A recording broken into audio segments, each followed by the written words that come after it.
Why did the hairdresser win the race? He knew a shortcut. Hotaru is seemingly an average high schooler who has just entered high school, but from his perspective, the entire world looks gray. He is a nihilist and believes in his motto that if there is anything that is not necessary to be done, he won't do it, and if there is something that is necessary to be done, he will do it as quickly and efficiently as possible. He lives in modern-day Japan with his family and is a complete loner who hates having a life. It sounds pretty much like you, doesn't it? Today is the first day of school, and he has made up his mind that he will spend all of these years alone, spending as little energy as possible, without getting into any pointless endeavors that at the end of the day provide no results. He walks inside the campus and is immediately put off by all the high-energy students welcoming the newcomers and trying to coax them into joining their clubs. He walks straight through them, puts his shoes in the locker and moves to his class, where he meets up with Satoshi, who is his best and only friend and has known him for almost all his life, being familiar with his quirks and his philosophy of making as little effort to achieve anything as possible. He hikes him up for the new day of school as it brings endless possibilities, but Hotaru refuses to show even a little enthusiasm. He asks him why he is still in school anyway, as he is the kind of guy who immediately walks back home as soon as school is over. But Hotaru hands him a letter with a sigh. Satoshi opens the letter, which is from Hotaru's sister, who is in India for the time being. She wrote a letter to him, which arrived yesterday, begging him to join the classic literature club, as no one usually does. According to her, every single year, the number of students wanting to join the club decreases, and she is afraid that it will be shut down before long. She claims to have a special connection with the literature club and tells him to join it to prevent it from dying. Hotaru harbors a lot of love for his sister and ends up agreeing to her requests. She assures him that he won't encounter any difficulties because there are no other members of the literature club, so if he joins he will have a whole classroom to himself. This actually makes Hotaru a little bit happy, as at least he won't have to spend his energy to talk to someone else, and he bids Satoshi goodbye before going to the staff room to get the key. He arrives at the classroom allotted to the literature club, and is thankful for the fact that it is in a very remote location inside of the school. He puts the key inside of the lock and opens it up. Once he enters the room, he is surprised to see a short black-haired girl watching outside of the window. She turns around and walks up to Hotaru, introducing herself as Iru. She claims that she already knows Hotaru as they were in the orientation together, which shocks Hotaru as there were a bunch of kids there, and he didn't even notice Iru was there. She tells him that she has joined the club for some personal reasons and asks if Hotaru has also joined the club.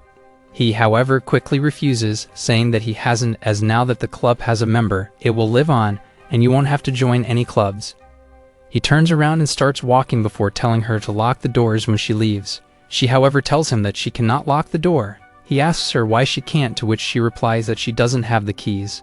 Hotaru looks at her confused and produces the keys from his pocket, handing it over to her. He asks her if she didn't have the keys. How did she lock herself in? She looks at him confused and asks whether the door was locked. Hotaru realizes that she had no idea she was locked, and this makes the girl curious as she wants to solve the mystery of how the door can be locked when she doesn't have the keys. Satoshi also enters the class as he comes to check on Hotaru, and eagerly gets intertwined with the mystery. Hotaru tries to leave again, but the girl grabs his hands and asks him to please help her solve this mystery. That moment hooked Hotaru, who has never felt anything like this before. He ends up obliging and asks her whether she saw anything amiss. She replies that sometime before she came in, she heard a clinking sound, and when they all focused their ears, they heard clanking noises. They go out and spot the janitor, who is closing up all the rooms that were unoccupied because he has the master key. They all realize that the janitor must have thought that the room was empty because of its remote location and shut it up, without Iru noticing that she had been locked from the inside. Iru was satisfied that she was able to know the truth, and they all walked near their lockers. She asks Satoshi whether he would like to join, and even though he has multiple clubs, he agrees to join. Hotaru tries to tell them that he isn't joining, but Iru again grabs his hands and asks him to join. Hotaru again melts at her touch and ends up giving her his application card, making her an official member of a literature club. The next day, Hotaru comes to school, and after the day is over is forced to stay back and write an essay that they got for homework.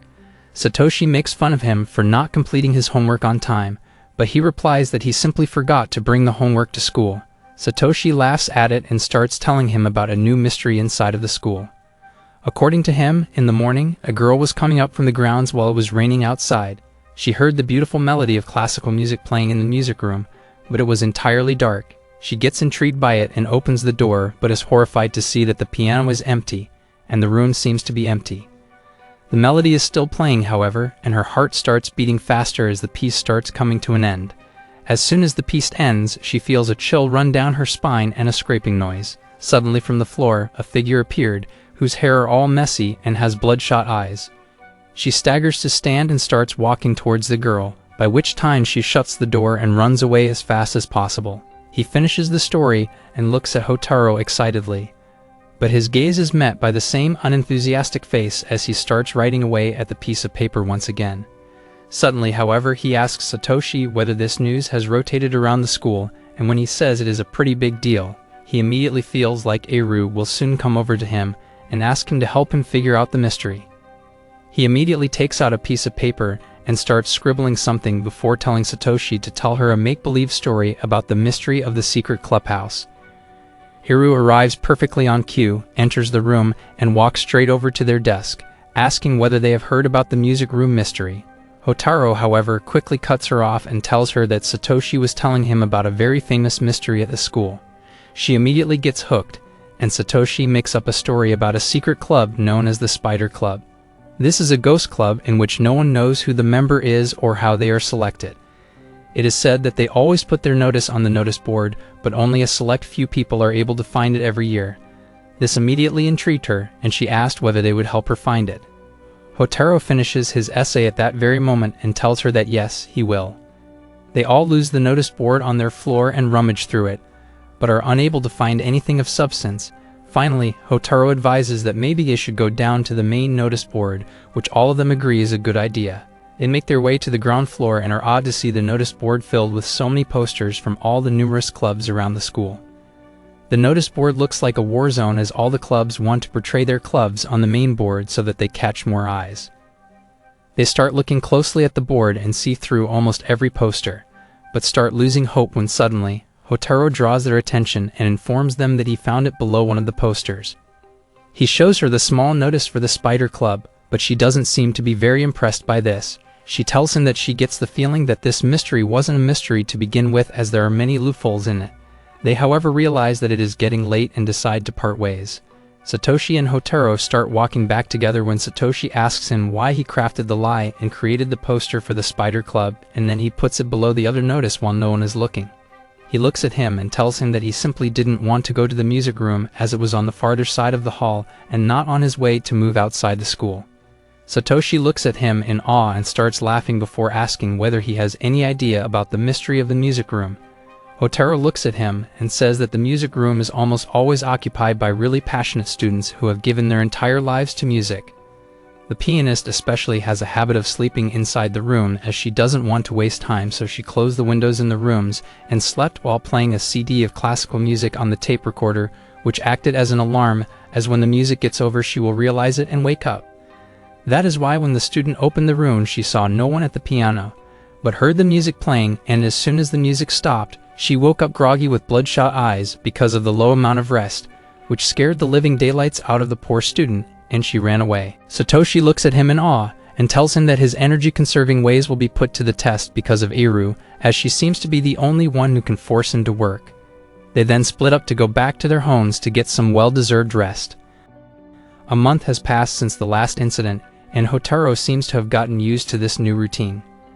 Most of the time, he doesn't mind it at all because he only has to go there after classes for a bit and sit and read a book, which he doesn't really mind anyway.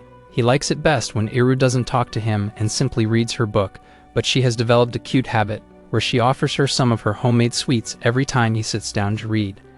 One fine day, while reading the book in the after hours and enjoying his tea, Iru suddenly stands up, saying that this is not how a club is supposed to be. Hotaru looks at her and tells her to sit down and not waste energy on useless things. She however complains about how their club is monotonous and they never do anything for fun. Hotaru looks at her and tells her that their club is supposed to be a literature club and not some sports club where they need to perform activities. She however is adamant and tells him that they should start preparing for the upcoming school festival. Hotaru tells her that he has no interest in doing anything for the school festival whatsoever. Iru tells him that she won't hear anything about not doing anything for the school festival. He looks at her exhausted and tells her that they will also open some dumb stalls like any other club, but she refuses him. She tells him that the literature club has had a very rich history, and every single year people from the club have created an anthology for the festival, and they should do the same. Hotaru outright refuses to have anything to do with that, and tells her that he doesn't want to spend so much energy on anything and would rather do something low effort. She keeps pestering him to the point of asking whether Hotaru thinks that creating an anthology would be less work than dealing with her every day pestering him about creating an anthology, so he agrees to her demand. He asks her whether she has any idea about how this thing has to be created, to which she replies that she doesn't. He asks her how she will do this if she has no idea how the anthology has to be written, but she replies that they will just find the previous year's copies and then learn how to write it. Hotaru is again frustrated because of the work she is making him do, but he can't say anything because of how dedicated she seems, so they both start searching through the entire room for the copies of the previous year's anthologies. They are unable to find the anthologies in the room, so Hotaru sits down on his desk, but she tells him that they are not done yet and drags him out to the library, as she believes the library will have the copies for sure. In the library, they see a short-haired girl sitting behind the counter named Mayaka, who seems to know Hotaru and makes a face when he comes inside. She tells him that if he is up to no good, he isn't welcome here. But he retorts with a wisecrack on his own, pissing her off.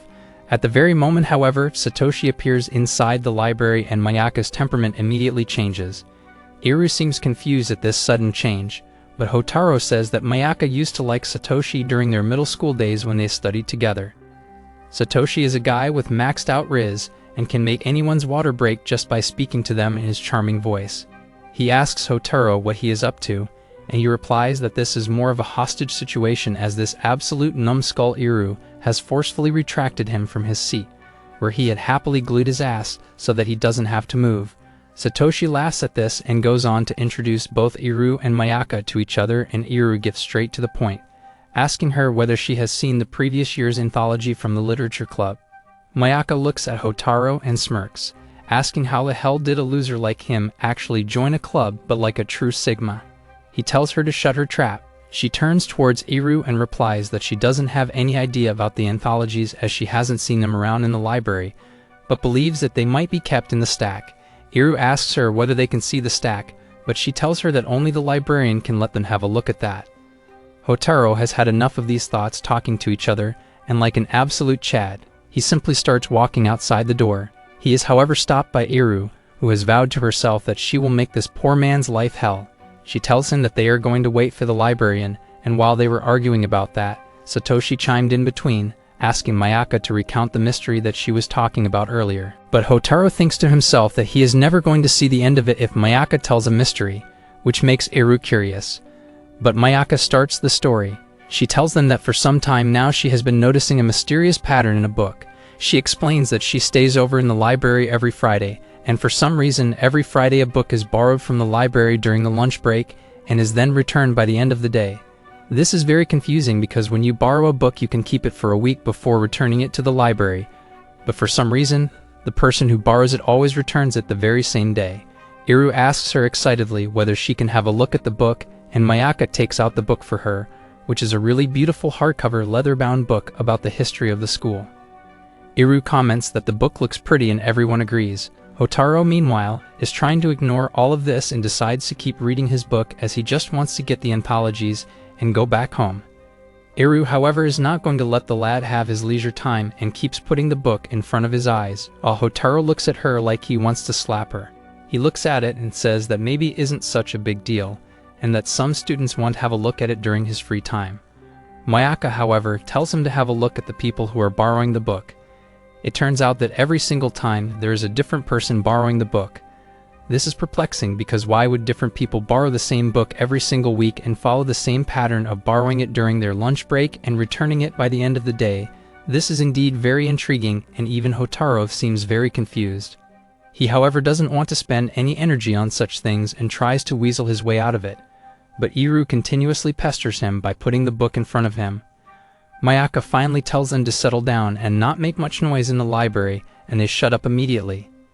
He looks at Iru, hopefully thinking that she will back off, but she isn't backing off and seems to be really headstrong in making him help her solve this case. Hotaru finally ends up conceding, realizing that he will not be able to shake her off and that it would be an inefficient use of energy. Her eyes light up as she gets really excited about it. He sits down and finally starts racking his brain on it, and he tells them that this book is definitely not being used for literary purposes, as no one could read a history book that big during that time. He states that the book is being used for ulterior purposes, and asks everyone if they have any bright ideas. Mayaka says that the books, if stacked up just right, can be used as pillows. Satoshi claims that if you attach this book to your arm, it can be used as a shield. Hotaru looks at them with contempt, but big brain Iru tells them to stop joking around, as obviously that is not what the books will be used for. Hotaru turns towards her in anticipation, hoping for a good idea, but alas, this guy is surrounded by a bunch of people who have the collective IQ of a brick wall. She replies that the best use for a book like this would be to use it as a pickle preserver, and Hotaru has enough, and tells them to shut their trap so that he can think. He thinks hard, but is unable to get any clues as to what the book might be used for if not for reading. He starts placing some clues together, the first one being that everyone who borrowed the book was a girl and all of them belonged to class 2. He proposes that it might be a signal of yes or no. For example, if the book is kept upright, it's a yes, and if it is inverted, then it is a no. Mayaka, however, tells them that this should not be the case and takes them to the place where she keeps everyone's books, and all of them are kept randomly. Now Hotaru is out of answers, and Mayaka makes fun of him for not being able to think of anything, but suddenly, the weird-ass Iru starts smelling the book like a total biatch, and Mayaka gets scared of her weird antics, backing off when suddenly Iru says that the book smells of paint. Mayaka tries to smell it, but she says that she can't smell anything. Hotaru, however, suddenly has a bright idea and tells Iru to go and check on something for her, however, forces him to come along as well, which again annoys the crap out of him. But he has no energy to argue anymore and simply goes alongside her. He leads them all to the art class and comments that there's only one class that happens on Friday in which girls from different sections come together, and that is the optional art class. He believes that every single girl that borrowed the book took it to the art class. But the rest are still confused as to what the book was used for. But Hotaru tells them that they will see themselves soon and enters the art room. As soon as they get inside the class, they are surprised to see that almost all of the paintings that are being painted currently are of a girl with a book. Hotaru explains that the book has a beautiful leather-bound vintage cover and is the perfect color to be used as a motive for an art piece. And because none of the students want to carry such a huge book alongside them, they would rather simply borrow it every Friday and return it that very day. Both Mayaka and Iru are highly impressed by the mad rise that Hotaru possesses and probably want him to have their children. When they return back to the library, they all start chatting while Hotaru watches from the side, thinking that this is not what he planned to do during high school, as he is not here to make friends and memories. He just wants to do the minimum amount of work possible and hence starts leaving. But Iru again grabs him and tells him that they still need to wait for the librarian as they need the anthology. Finally, the librarian comes and Satoshi introduces himself and the others, while asking whether she has seen the anthology that has been created by the literature club. But she replies that the back issues are sadly not in the stacks, and they will have to find it somewhere else. Iru gets sad after hearing this, but Satoshi, as lively as ever, tells her that they will find it soon, and for the day, they all go back to their home. The next day, early in the morning, Hotaru gets a call, has to wake up on a Sunday. The caller turns out to be Iru, and he asks her what the hell was so urgent that it couldn't have waited till the next day. But Iru simply apologizes and tells him that she wants to meet him today. Hotaru tries to avoid this, but she starts pleading with him, and he is unable to say no to her. Later in the afternoon, Hotaru goes inside a cafe and waits for Iru while sipping on his coffee as she is late. Finally, she arrives in a pretty dress and sits down with him while idly swirling the cream in his cup. Hotaru looks at her and asks her what she wants to talk about, and she starts trying to dance around the point, which annoys him, and he simply gets up and tells her that he will leave if she doesn't speak soon. But she quickly stops him and tells him she is nervous.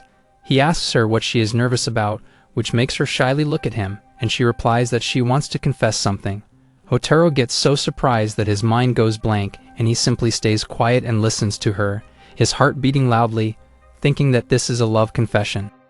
Iru kept beating around the bush until finally she blurted out that she wanted his help to solve a mystery of hers. Hotaru looks at her blankly, as the truth slowly settles in that he has been epically pranked by God, and she just wants her help with another mystery. She tells him that she had an uncle known as Sekitani, who used to study at their school 45 years ago, and even he was the president of the Classic Literature Club. 7 years ago, her uncle went to India for a trip, but then all contact from him ceased as he was deemed missing. There were several investigations, but no clue of him was ever found. She tells him that she and her uncle used to be very close when she was young, and he always used to spend time with her. Wow, creepy. Still, however, she has very fond memories of him as he was a good person, and she used to take him to parks to play. He was also a highly intelligent individual who had answers to everything. According to her, she could ask him anything, and he would always answer her, quenching her curiosity and giving her more knowledge about the world. She tells Hotaru that in a way he also resembles his uncle, which is very kinky. But her reasons are that he, just like her uncle, is able to solve every single mystery that comes his way and has an answer for almost everything. She then gets to the point. She reveals that one fine day she was playing in her house when she asked her uncle a question. But this time, instead of a solid answer with a hearty laugh, she remembered hearing something really tense and sad, so much so that she started bawling her eyes out and crying non-stop. What was surprising was that even her uncle seemed so upset by it that he didn't even try to console her but sat there, motionless. Eventually, her mom came and took her back to her room, where she finally ended up sleeping after getting exhausted from all the crying. Hotaru listens to her solemnly, and she tells him that the thing is she doesn't remember what her uncle told her or what the question was that she asked him.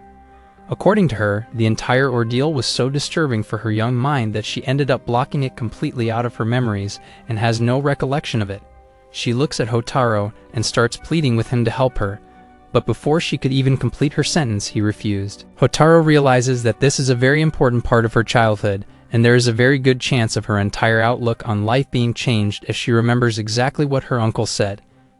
He doesn't want to take on responsibility of someone, especially when this can change her entire personality. He tells her that she can ask around herself and that she has more friends who she can recruit to help her. She looks at him with eyes filled with sorrow and replies that she did try to find out of herself. She went through the staff room asking every teacher about her uncle, but sadly, none of them had been in the school long enough to know him. She also adds that she is not a person who would go on to blabber about her past to anyone she meets, as she is very sensitive about it and doesn't want people to know. She'd only ask him because she thinks that he is very much like his uncle and can think like him. He tells her that she has 3 years to go in this high school, which is enough time to remember something like this on her own, but she replies that she wants to remember what her uncle said before his funeral. There's been no news of her uncle for the past 7 years, and now he's being proposed dead and his funeral will be held soon. She wants to remember what he told her when she says her final goodbye to him. She then starts looking down to try and control her tears. Hotaru looks at her and feels like she's just a small girl who is looking aimlessly in the sand to find a toy she lost. He finally tells her that he will help her, but will not claim any responsibility for her mental health. She looks at him with sparkling eyes and tells him that she's fine with it and thanks him. Days have passed since that incident and the time for midterm examinations has come. During the midterm examinations, all of the club activities cease so that the students can focus on their exams. Naturally, the literature club has also been closed for the time being, which means that Hotaru hardly sees Iru and usually spends his time with only Satoshi, who is in his class itself. His days go by with him simply studying for exams, going to school, and then again studying for exams until the final subject examinations are also done. He comes back home and lays down on his bed, finally relaxed, and now that the examinations are over. He looks over idly at his study table and spots a letter from her sister. He opens it and reads the content, which states that she is in Istanbul right now, not in the city, but inside of the Japanese embassy because something went wrong with her passport. She asked about Hotaru in the letter, whether he's enjoying the literature club and whether there are any other members apart from himself in the club. She also states that the school festival must be coming soon and you should create an anthology for it, as has been the tradition of the literature club ever since its establishment. She also tells him a very important piece of information in the very next line, who solved a lot of the problems related to creating an anthology. She tells him that the previous year's anthology copies cannot be found in the library or even in the stacks. They are all kept inside a chemical locking safe, which was inside the club room. She also adds that it is not locked so they can simply open it and find it. Hotaru is relieved about this, as now they won't have to go looking all over the place for the previous year's anthologies. The next day, they all meet inside the club room, And by the way, apparently Mayaka is also a member of the literature club now. Hotaru will be getting hella girls. He informs them about the letter and shows it to them. And even they are happy. But then they look around and find out that there is no god in locking safe in their club room. They all start thinking about what could have happened, but Hotaru calmly tells them to chill out, as this is just because every time a new session starts, the classrooms in which the clubs are held get changed. They quickly get up and decide to head over to the staff room to ask around about the previous year's classrooms in which clubs were held. But Hotaru stops them and tells them that he has already asked around, and last year the biology lab was used as the literature club's base of operations. Both of the girls look impressed by his quick work, and they both start moving out of the room to see the biology lab, and Hotaru happily sits down reading his book, thinking that they have finally forgotten about him. But of course, Iru comes back and drags him with them. Hotaru leads the way, but when he comes near the biology room, he notices two small boxes attached to either side of the hallways, drawing his suspicion. Both of the girls haven't seemed to notice this thing as they walk ahead, knocking at the door and calling out. One of them tries the door, but realizes that it is closed, so they wait outside when suddenly a long-haired senior walks outside of the door, smiling at them uneasily and trying to cover the open door with his body. He tells them that the lab is currently occupied by the newspaper club, but he is alone here today because none of the other members showed up. Hotaru notices that there is a very strong smell of room freshener coming off from his body as he asks the girls why they are here. Iru replies that she is the president of the literature club and wanted to get the locking safe from the room, which has their anthologies. The senior seems to jump at the mention of a locker and tells them that he hasn't seen any such locker inside the room. They tell him that it must be inside somewhere, as this room was occupied by the literature club last year. But the senior again firmly tells them that the locker isn't inside, and at this point, Hotaru decides that they should leave and bids the senior farewell, while starting to move back, but both Mayaka and Iru persist, asking the senior to have a look inside, as otherwise they will have to search the entire school for the back issues. As soon as Hotaru hears about having to search the entire school for the books, he comes back, as there is no way in hell he is going to go through that much trouble and expend that much energy, so he stays. Mayaka gets into the senior's face and tells him that technically speaking, this is still a classroom, and they are allowed to have a look inside it if they want. The senior thinks for a while, then slyly tells them that they can have a look inside, but they have to make it quick and not take anything apart while he is working. He opens the door and they all pour inside of the room. The first thing that Hotaru notices is that the table is littered with papers, and there is a radio device on the table as well. The window was open and the fan was also blowing towards the window. The senior looks very uncomfortable while the rest have a look around the area. Finally, Iru comes back saying that she couldn't find the safe and that it might not be here, which seems to bring some relief for the senior. But Hotaru stops her and asks the senior whether they displace any of the stuff anywhere to achieve. She replies that they did move a bunch of cardboard boxes here and there. Hotaru quickly tells him that they will have to search the entire room as there is so much mess that they don't really know where things might be hidden. The senior immediately becomes very agitated and tells him that he doesn't have enough time for all this crap. But Hotaru immediately tells him that he won't have to do anything, but he starts sweating and tells him that he doesn't want his things to be messed with as he is really busy. Hotaru tells him that they will put everything back where they found it, but the senior gets even more agitated and tells him to shut up and get out of his club room with heavy breathing. The girls seem to be a little scared, but Hotaru stands there defiantly and tells him that if he wants it this way, then he will leave and have one of the staff members search the entire room from top to bottom for their books. This scares the living crap out of the senior, and he immediately starts sweating and shaking in anger and fear. He looks straight into the senior's eyes and tells him that he has an errand to run in the library and will come back soon. He tells the senior that he has no interest in anything else apart from the anthologies, and if he finds them while he is gone, he should leave them in the literature club's classroom. The senior seems to be seething with rage, but he gulps down his anger and tells him that if he finds it, he will let them know. He goes outside, takes the girls with him, and tells them to wait with him outside the library for a bit. After a while, they go back to their club room, and to their surprise, the back issues of the anthology are already neatly stacked on their table. Mayaka and Iru start going through the volumes one by one when Mayaka looks at Hotaru and asks him how he knew that the senior had the books. He takes her into a corner and tells her that what he's going to tell her is to be kept a secret. He then tells her that he noticed the infrared sensors on the hallway, which the senior had put up, and was immediately suspicious of something. When he opened the door, he was trying to hide something as he was wearing very strong cologne that had been freshly applied. Moreover, when you have a look inside, he had the windows open and the fan running, which was pointed towards the window even though there were a bunch of papers lying down that could very easily fly outside because of the fan. So why would he do it? Suddenly dawns on Bar, and she says cigarettes. Hotaru nods, saying that the senior was smoking inside the room and has a radio device that alerts him as soon as someone crosses the hallway to walk near his room. He's from a very prestigious family, so if he were found smoking on the school premises, it would be a very serious breach of rules, and he can't take any chances with bringing shame upon the name of his family. Hotaru claims that the senior must have kept the cigarettes and the letter inside of the locking safe itself and hid them so no one could find them, and that is why he wasn't willing to show them the location of the case. Mayaka looks at him with awe, as she never guessed he was this perceptive, but they are interrupted by the guy with maxed out Riz, Satoshi, who enters the room dressed as a freaking sunflower. Mayaka informs him about the back issues that they have found and shows them, while Hotaru switches his attention over to Iru, who is very seriously looking at one of the issues. She looks at him, takes him off to one side, and shows him the issue, which was named Hyuka. She tells him that this was the thing that she asked about with his uncle, which was when he said something that made her cry. She hands the issue over to him, saying that the issue contains the name of her uncle a couple of times. She tells him that something happened 45 years ago in the literature club, and Hotaru starts reading what the issue said.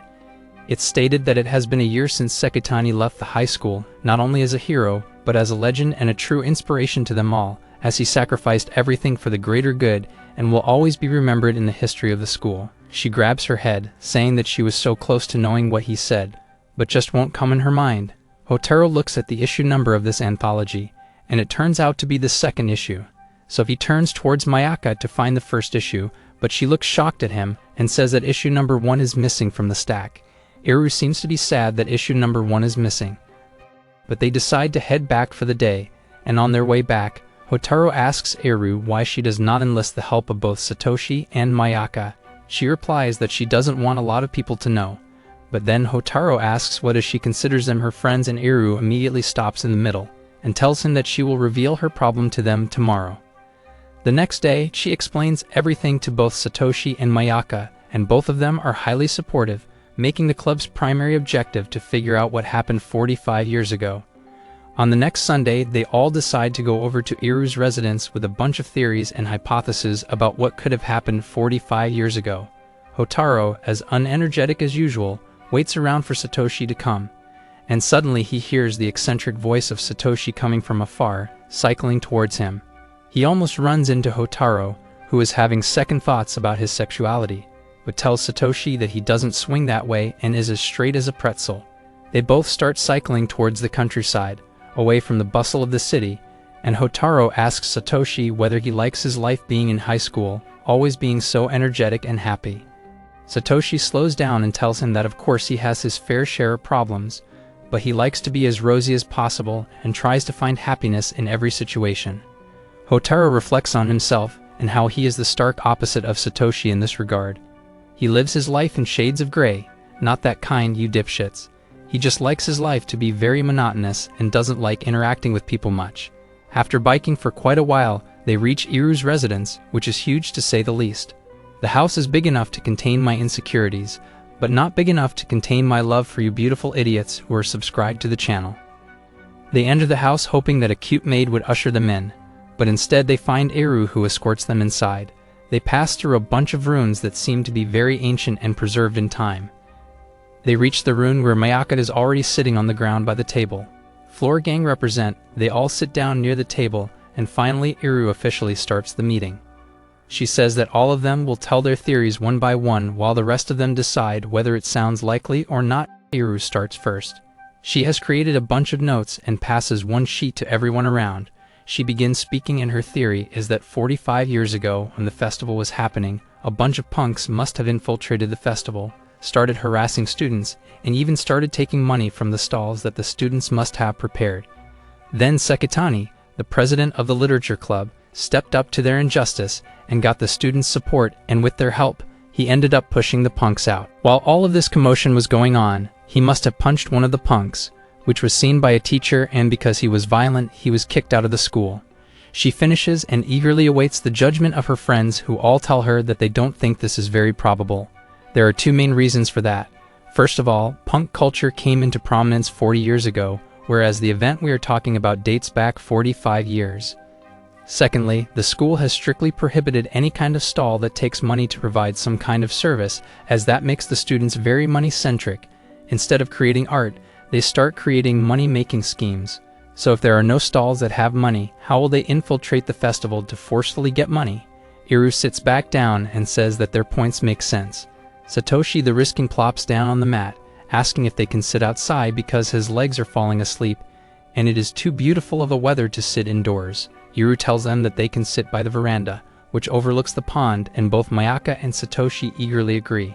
They reposition themselves, and the next person, Mayaka, starts speaking. She theorizes that 45 years ago, the school as a whole must have been fighting against the government, as they would be trying to gain control over the schools, so that they could force the propaganda on the young minds of students, so that they could create a loyal vote bank. This, however, must have failed when the school, including the teachers and the students, became one and started pushing back against their propaganda, which must have resulted in a bunch of strikes and protests. Among all this, Sekitani must be a true leader of these protests, and if he came to the attention of the government, they must have exercised their power to have him removed from the school. Hotaru and Satoshi both acknowledge the theory that she put forward, but also claim that there are some inconsistencies. Before that, however, Satoshi claims that he is really hungry, so Iru tells them to come inside the kitchen and discuss the theory, while she makes them some onigiri. Satoshi is obviously way too pleased to have handmade onigiri by Iru, which pisses Mayaka off. They all sit down on the table, while Iru starts making beautiful onigiri, which they all eagerly eat. She is way too material, but Mayaka is still the best girl. Satoshi explains that his theory is also pretty much the same, but not quite. He explains his theory by distributing a bunch of pages that have newspaper articles and whatnot. He claims that 45 years ago, the power struggle wasn't between the government and the educational institutions, as the government was actually ruling with a peaceful regime and prosperous times. The main power struggle of that time was between the students and the teachers.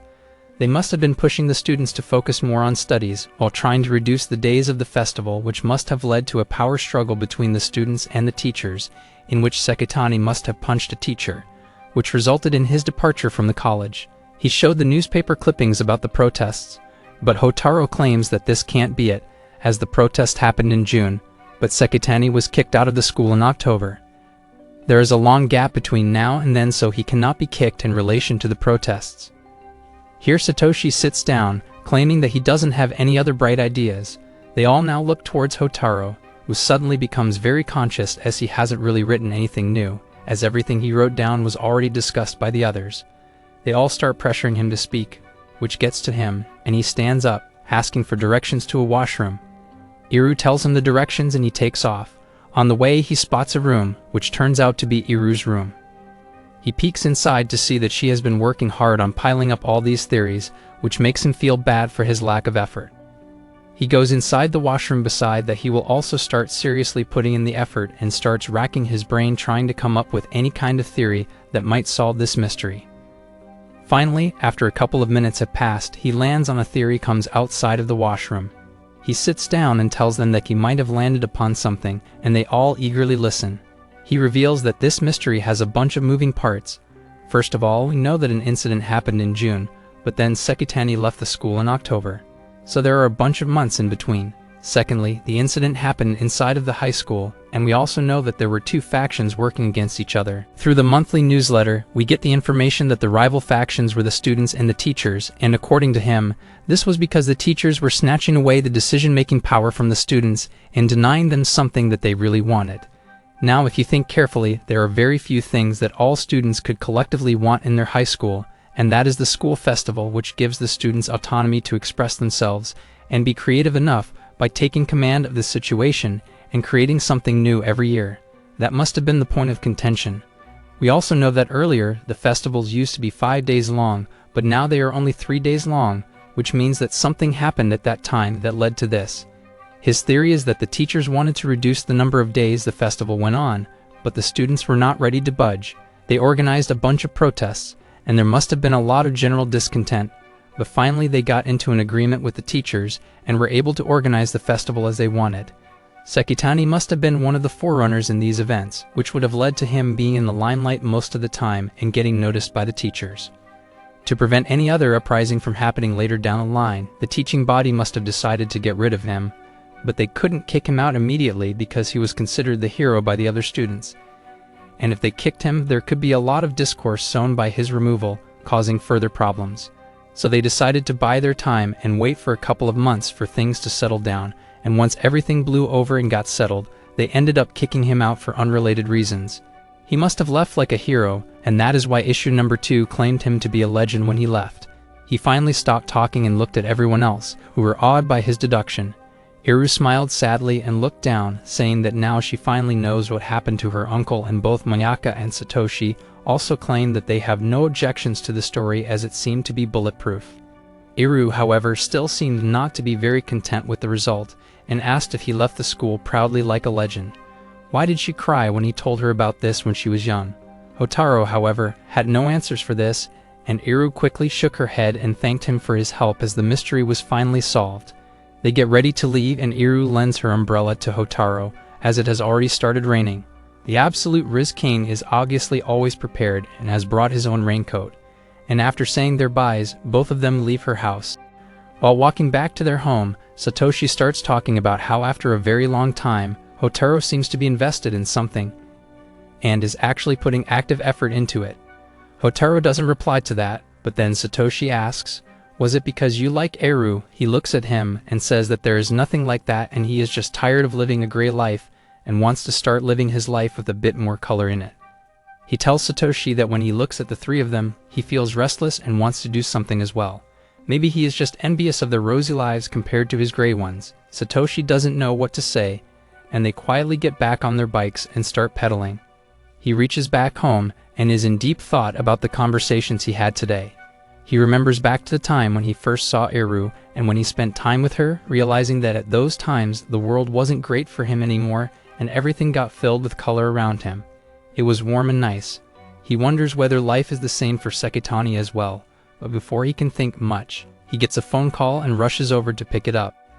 The call is from her sister, who tells him that she has moved on to a new country now and is having a lot of fun here.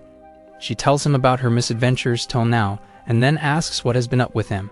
Hotaro replies that he has been actively working on creating the anthology and then tells her that he read Hyuka. This name immediately catches her attention and she says that Hyuka was one of her personal favorites and asks whether the tragedy of the kind-hearted hero Sekitani is still going around. This word grabs his attention and is up till now as far as he knew Sekitani left the school as a legend and was happy with what he did. The word tragedy wouldn't fit here, but Hotaro quickly asks his sister to elaborate some more. But she says that she has to go and cuts the call. He goes back into his room and spreads out the papers again, realizing that the story he has and the theory he created are incomplete. There is definitely another part to it, as according to the story, he would have left the school with a laugh on his face and the love of every student and should have no regrets, but for it to be a tragedy, there is some important part missing. He thinks more and realizes that for most people, high school is the most intensely happy years of their lives when they get to live their rosy lives to the fullest. But for Sekitani, his rosy life was cut short abruptly, and he had to return to a great life after leaving the school. Can a person like that be truly happy? He realizes that this is not a heroic tale that he thought it was, but instead, it is hiding something much darker beneath the rosy facade. The next day, he calls Mayaka, Eru, and Satoshi to the club room for a meeting. He enters the club room to find them already seated, and when Mayaka asks him why he has called them here today, he replies that there is a part of the story that still hasn't revealed itself and is shrouded in mystery. Eru looks at him with sparkling eyes and tells him that even she feels like something is missing from the story, and Hotaro tells her not to worry, as they will be able to fill in the gaps today and finally know the entire story. Mayaka asks about the gaps he is talking about, and Satoshi asks him whether his theory is wrong.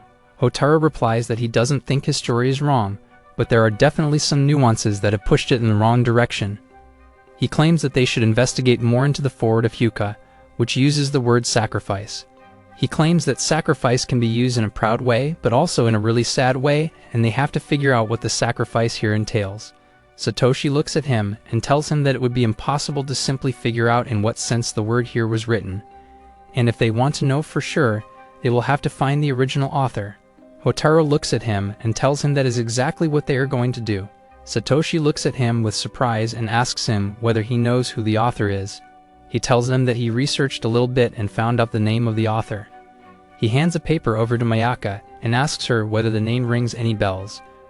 Her eyes widen as she looks at him and says that the author of Hyuka is none other than the librarian. Satoshi asks whether he is sure that it is the librarian, as many people can have the same name, but he replies that he did the math and her age matches with the timeline. When he asked around, he found out that she was 45 years old and she was also in the classic literature club. He then tells them to quickly get a move on as he has gotten an appointment from her to talk, and she should be ready soon. They all quickly gather their belongings, move outside of the room, and make their way to the library. They all enter the library to find the librarian still putting the books back in place. She smiles at them and tells them that she still has a bit of work left, and whether it would be fine if they talked to her while she was working for the time being. Mayaka quickly goes over and starts helping her with books while Hotaru brings up the foreword from Kyuka and asks her whether she was the one who wrote it. She looks at it and replies that she is indeed the one who wrote it, and then says that she believes that they are all here to ask about what happened 45 years ago. She asks them about their interest in the events that transpired half a century ago and why they would want to know about such a grim time. Eri replies that Sekitani was her uncle, and she wants to know about what happened to him all those years ago. She asks Eri whether Sekitani is doing well, to which she replies that he has gone missing in India, and there has been no word from him since 7 years ago. They all live at her and ask her to elaborate on the events that happened 45 years ago and tell him whether Hotaru's theory was correct. She looks at them and asks what theory they are talking about, to which they reply that he created a hypothesis about what could have happened leading to his expulsion. She gets interested and tells them all to meet her in her office. Once settled down, she takes the notes that Hotaru created and reads through them carefully. She asks him, in a surprised tone, whether he created this entire theory only on the basis of the anthology, and tells him that it feels like he was there when it all happened. It is borderline perfect. Hotaru, however, tells her that he believes some part of the theory is incomplete, and he would like to know whether Sekitani took the expulsion on behalf of all students, and if the school did so willingly, or is there something more to all this? She looks down sadly and tells him that he is right, and that a part of the story is missing. She recalls the incident when she was way younger and has just recently joined the high school. School festivals used to be a huge deal back then, and the entire city would be brimming with students who wanted to attend or take part in any of the festivities. The atmosphere used to be electric, and the school festival was basically one of the most important things for any of the students in that era. According to her, however, the year that she enrolled in high school, the school festival went a little too far, and there were some clashes between the students, resulting in the principal dropping a bombshell on the students and deciding that the school festival should be cut down from 5 days to 2 days, with a lot of restrictions enforced upon the students. The whole school went into an uproar. There were rallies and banners to the point where it became an entire movement, where the students tried muscling their way through the school and trying to enforce their will on the principal. This movement needed a face that people could rally behind, but it was ensured that the leader of the movement would be heavily reprimanded once all of this was over. The actual person who led the movement ended up hiding his identity, which more or less forced Sekitani to take credit for the movement and to take the fall. According to her, Sekitani was a quiet individual who hated any kind of conflict, so he wasn't really able to fight back. The protest became bigger and bigger to a point where the teacher body was forced to reinstate the 5-day festival instead of making it a 2-day ordeal.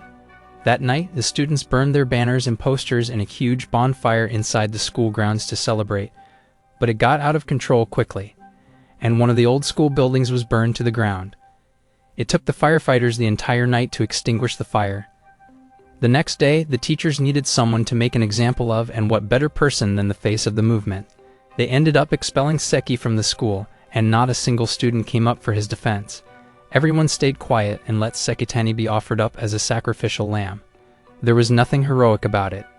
They all watched one of their fellow mates be sacrificed in front of their eyes while he cried for help, but everyone turned a deaf ear to him. She looks at them and tells them that is the whole story and asks them whether they have any other questions. Iru gets up and asks about the name of the issue number 2, Hyuka. She replies that Hyuka was the name that was chosen by Sekitani himself, and that she has no idea why he chose that name. Suddenly, Hotaru ends up sighing. He looks down to the floor and asks them how they could not see what it meant. They all look at him in anticipation, wanting to know what it actually means. He replies that the word hyuka is nothing but a silly wordplay. Everyone looks at him surprised, but slowly the librarian gets it, and even Mayaka and Satoshi seem to realize what it was, but Iru seems just as clueless as before. She asks him what exactly he means, and Hotaru explains it to her in clear terms, and writes it down on a piece of paper, which she reads and her eyes well up with tears. Yuka, when directly translated to English, means ice cream. He intentionally named the issue Kyuka because he wanted to hide his true feelings about the entire ordeal in the book. He wrote Kyuka to be a wordplay on ice cream, as what he actually wanted to say was, I scream. He wanted to scream that it wasn't him who was leading the protest. He wanted to scream that he was innocent. He wanted to scream at the other students for not helping him. She tells him that now she remembers why she started crying. She was crying because he told her that sometimes your friends will turn their backs on you. Even when you cry for help, they will just watch you being eaten alive, and all you can do is scream. The thought of being eaten alive scared her to the core, and she started crying because of it.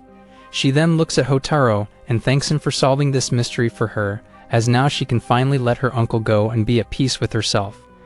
The next day, they all met in the club room again, and this time Mayaka also created a rough draft of the anthology. She presents it to Iru, who really likes it, and hands it over to Hotaru, who looks through it and complains about him having to write the entire main portion of the story. Mayaka looks at him mischievously and replies that he was the one who solved the entire mystery, so it's only normal for him to write the main part of the story as well as his trophy.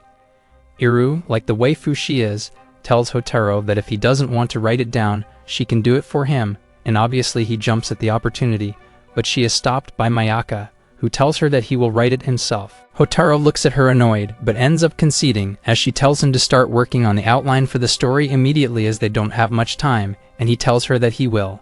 Later that day, Hotaru and Iru decide to walk back to home together, and while walking back, she tells him that she was surprised that he accepted the job of writing the anthology article.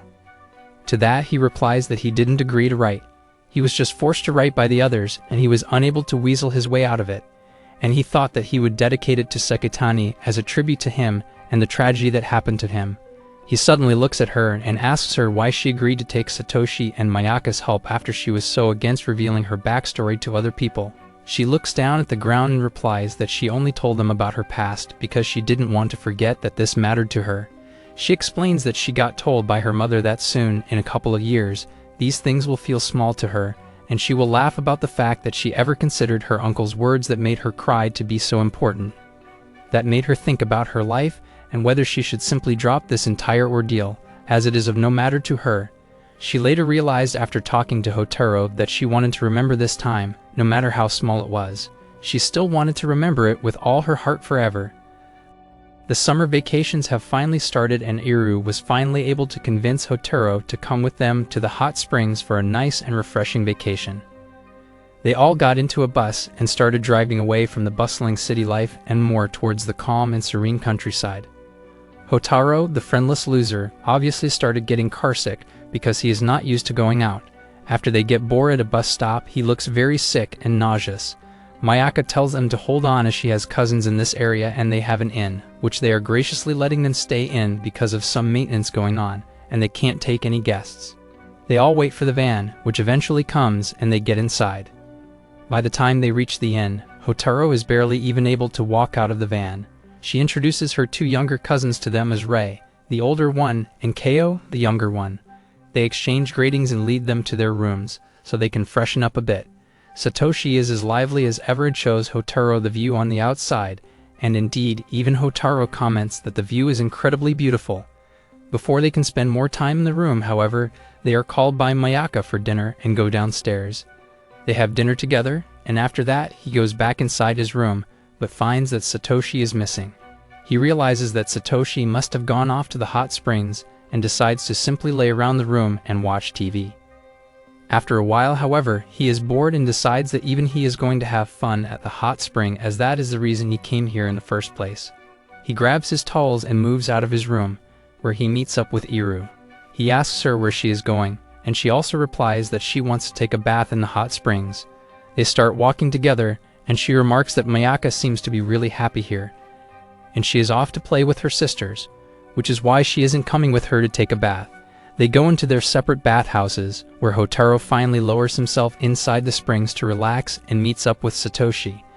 They have a bit of idle chit-chat, but suddenly Hotaru starts feeling dizzy, and Satoshi is forced to quickly get him out and carry him back to his room. Both Mayaka and Satoshi help lay down a mattress, and then lay him down on it, covering him with a blanket so he can rest for a bit. After a while, Iru comes inside the room and asks him if he is okay. Hotaru quickly replies that he was fine and turns around to speak, at which point Iru gets up and tells him that they are all in the next room discussing ghost stories of if he feels better later and wants to join, he is welcome to. Sometimes later, Hotaru overhears them exchanging stories, and since he has nothing better to do, he starts listening to them. He overhears Ri tell them a legend of old, which says that a long time ago, a troubled man came to this inn and ended up taking room number 7 in the other building as his own. He paid for it in advance, and he used to stay there all the time. He wouldn't come for lunches or dinners, and he told all of the staff to stay away from his room and not disturb him. One night, the people staying at the inn overheard a loud scream. They ran towards it to find a woman on her knees, horrified to see the man living in room number 7. Dangling on the edge of the rope inside his room. It turns out that he took a lot of money from a company, and when his business failed and he had no way of paying them back, he decided to take his own life. Ray continues that ever since that incident, anyone who stays inside that room ends up seeing the silhouette of a dead man hanging from the ceiling, and once a man who was staying there suddenly got sick and died on the spot. When this got out of hand, the elder of their family was called, who called in an exorcist and ended up performing rituals for the evil spirit to ascend to heaven, and a new building was created right in front of it. Now no one goes there, and that building has been left abandoned. Hotaru gets up and looks outside the window at the room that the man died in and decides to close the windows because he is feeling chills. Suddenly, however, he spots a small shadow running outside of the inn, but doesn't think too much of it and goes back to sleep. He wakes up the next day to the most beautiful sight imaginable, but he doesn't appreciate true beauty, so he simply freshens up and walks downstairs to have breakfast, but is shocked to see Mayaka stuck to Iru looking horrified. Hotaru asks what happened, to which she replies that last night after midnight she woke up because of a gust of wind, and when she turned around to close the window, she saw the silhouette of a man hanging from the ceiling in room number 7. They all sit down for breakfast, and Ri makes fun of Mayaka, saying that she must have imagined it as they were all talking about scary stories, but she replies that she is very sure that she saw it with her own eyes. Keo seems to be very uncomfortable with this situation and tells Ri that their father told her not to tell this story to anyone. She, however, pays no attention to it. Iru inches over towards Hotaru and asks him what he thinks about the situation. Hotaru replies that he believes that Mayaka must have imagined everything, but then Iru reveals that she couldn't have imagined it because even she saw the silhouette hanging from the ceiling. Hotaru looks at her confused, so she tells him that when Mayaka got scared by what she saw, she ended up waking her up, and when she looked at the window, even she saw it. Hotaru still looks unimpressed and claims that she must have mistook it for something else. This enrages Mayaka, who asks him to tell her what she saw in that window, if that was not the silhouette of a hanging man. This obviously makes Iru very curious, and she ends up forcing him to help her get to the bottom of this. They both go back to Hotaru's room, where he asks her several questions about what she saw. They decide to go and have a look inside room number 7, and they ask Kaio to lead them there. As soon as she hears that they want to go to room number 7, she grows very uncomfortable and tells them that she cannot take them there before running away. They then go downstairs below the window, and Hotaru realizes that it must have rained last night, but before they can investigate it further, Kaio appears from behind and tells them that it is lunchtime. They go back to the dining area and have lunch, and after they finish, reappears clad in a kimono, which she seems to really like. Satoshi takes him to the side and tells him that Kaho seems to really like the kimono, but Ri doesn't let her try it on. Hotaru replies that he doesn't really care about that stuff when suddenly he senses that someone is looking from behind. He immediately turns around but finds no one at the door. He doesn't seem to have any idea what could have happened, so he decides to go to the hot springs alongside Iru. Once inside the water, he meets up with Satoshi again, who casually tells him that yesterday the drums were banging late into the night and that he was surprised that Hotaru slept through that. Hotaru immediately looks around and asks whether yesterday was the day for summer festival in this area, And he replies, yes. Finally, he seemed to have put the pieces together. He walks back with Iru and explains to her that what she saw yesterday wasn't a dead man hanging, but the silhouette of a drying kimono. She seems surprised, but he elaborates that because Ri doesn't let Kayo touch her things, Kayo took her kimono without asking Rei and went to the festival last night. The shadow that he saw last night was her running outside of the inn. It turns out, however, that her luck isn't very good, and it started raining, forcing her to come back. Now that the kimono was totally soaked, she was troubled, as Kayo was bound to notice it early next morning. So she went inside room number 7, knowing that no one comes there, and hung the kimono to dry. That is what both Iru and Mayaka saw and got scared of. It made perfect sense now, and again, Iru was surprised by Hotaro's deductive abilities. She said that it was a pity that Kayo had to do that just to wear a kimono, but she sees them off in the distance, helping each other out. She runs towards them in the sunset, happy that they at least help each other out as all siblings do, while Hotaro walks slowly, dreading the mysteries that the future might throw at him.